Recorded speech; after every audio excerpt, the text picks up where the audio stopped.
talking about a hurricane, being a hurricane day, Hurricane Church is, it's 3/4 of a mile, or maybe it's a mile from here, I guess, east over yonder way, and that's where my mother would carry me to church. And in the summertime, she'd have me dressed up in little old white shorts and them starch, scratched you to death. And that preacher would get up there and it sounded like a braying jackass. I thought, Lord have mercy. And the thing of all things, they had a water bucket sitting down by the pulpit. And the other kids would go down and get a drink of water. Here I am starving to death. Mom wouldn't let me go all the way. And I told her before she passed away, I said, that kept me from even joining the church. That experience I had over there.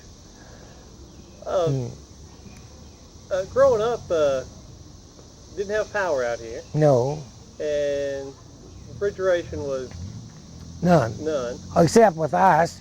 You had an ice box, and the guy would about once a week come by and you buy 100-pound of ice and put it in your ice box. And that was your refrigeration. Did you have a stream going across here that flowed year-round, or did it dry up? No. Hurricane Creek, which is a bigger creek than this one, it has some pools in it, but it didn't flow all the time. And the thing about the Hurricane Church, they were having a baptizing down there in that creek in the back of our old place.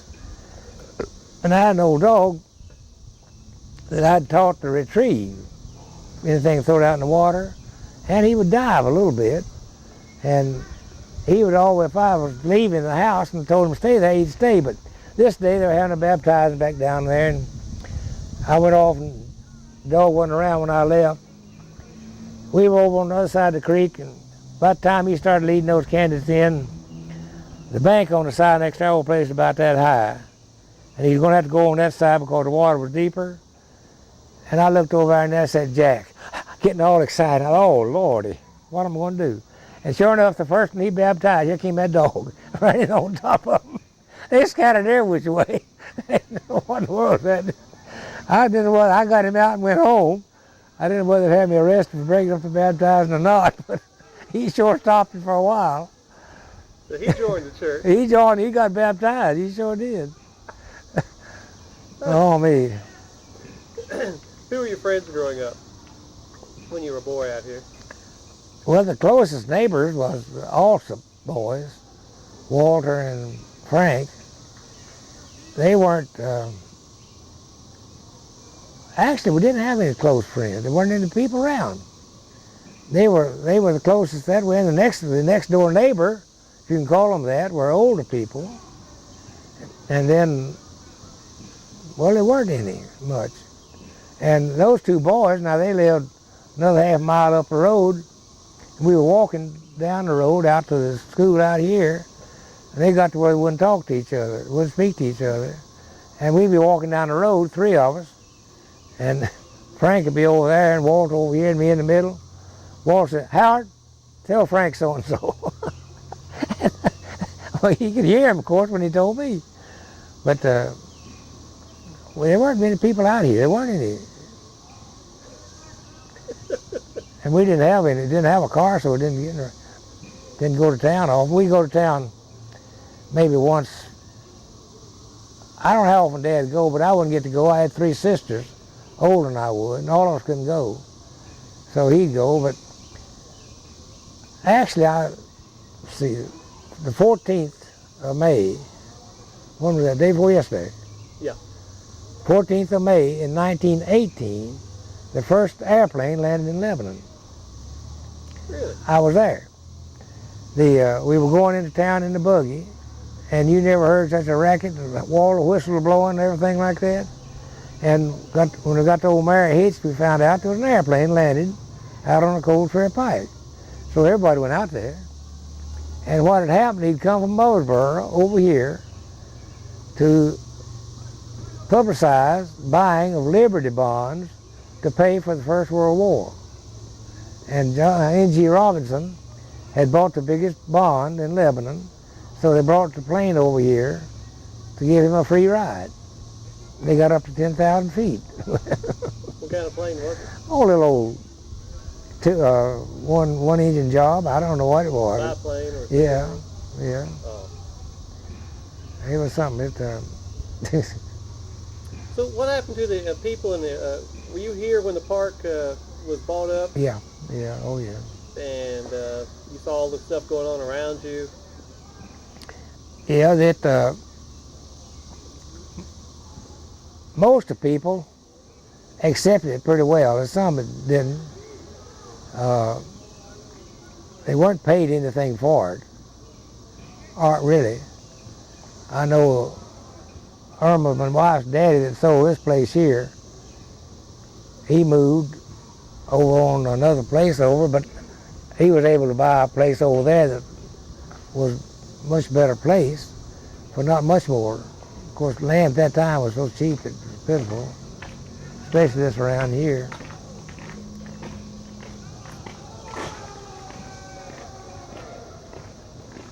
But when I went over to Portland, though, and started surveying that land, comparing it to what was here, this was better land than that. Because that washed away. It's old poor clay. I mean, at least here, you could grow something in between the rocks. I mean, Cedar trees. well, I tell you about the cedar trees now.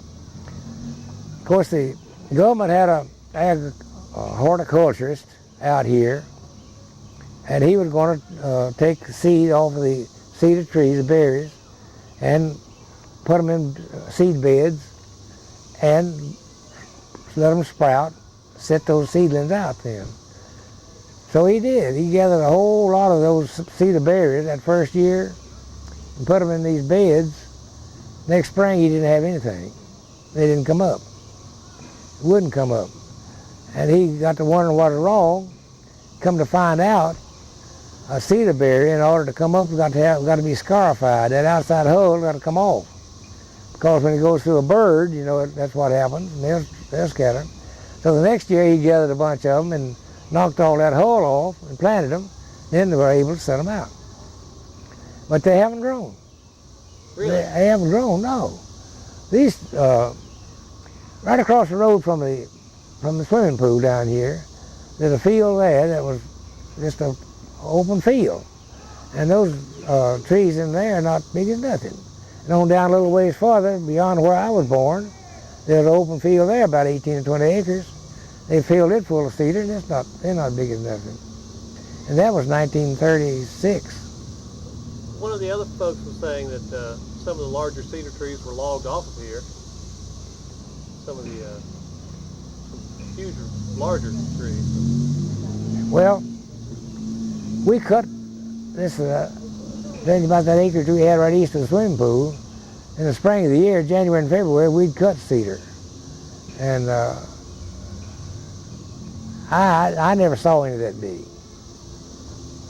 We would cut it out 14 foot long would be maybe 5 inches through, or 4, or something like that, but nothing like, at one time, years and years and years ago, evidently there was, because at one time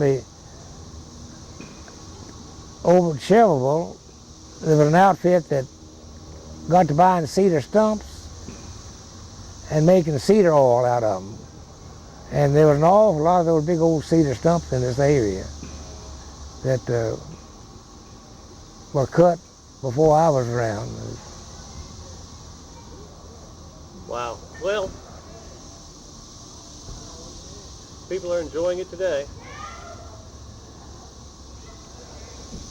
Guess it's a little better than a housing development, of course. They're everywhere. Oh, but yeah. And it's been, I don't know why, but there's been very little damage done to any building or anything like that out here. You never hear of it. I don't know whether it's patrolled that closely or not. It's still remote. There's one way Yeah, in, and it's watched. Yeah, and anybody coming in here doing any damage is liable to get caught. I mean, if we can't get out. I tell you what, that building right there, those rocks, when they trim like that, that's a fortune in that thing. And the entrance out here at one time was made out of the same rock. And why they tore it down, I don't know. I never did know. Well, this rock was quarried here on the site? Yeah. Where was the quarry at? Just everywhere? Just everywhere. Just pick it up? You pick it up. And how do they cut it and chisel it square like this? Do they have a saw here somewhere? Or No, they chiseled. Most of that was just a hand chisel. Or a hammer. They can take a hammer and pick it off. I'm doing some rock work at the house, and it's just... Oh, yeah. It's like labor intensive. Well, I think I'll go in and find myself a drink. And I appreciate you chatting with us.